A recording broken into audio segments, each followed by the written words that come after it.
Rhea Singhana Miss Universe India Ing Lising Ani Kunmari gi title fangle. Ngarang Jaipur da pangthokkiba Miss Universe India Ing Lising Ani Kunmari gi pageanta Rhea Singhana Miss Universe ki title fangle. Rhea Singhana Mexico da pangthokadauriba Miss Universe Ing Lising Ani Kunmari da yagi mahut sinduna saruk yagani. Pageant asida Brazil Piana first runner up amasung Jabibakna second runner up ki mafam fangki. Gujarat tagi haurakpa chahi 18 surabi Rhea Singha hauzik GLS University da Performing Arts tamli. Ing lising ani kunda Rhea Singhana Divas Miss Teen Gujarat ki title fangkrabani. Ing lising ani kulhumdoi da pen gi mardit ta pangthokkiba Miss Teen Universe contest da top 6 ki manung chanki. Ing lising ani kulhumdoi da mahakna Joy Time Fresh Fest Season 14 runner up oiki.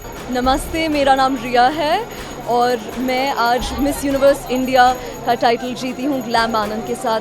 Thank you so much मेरे journey में रहने के लिए, बहुत बहुत सारा प्यार। Thank you so much. I have done so much work to get to this level where I can consider myself worthy enough for this crown.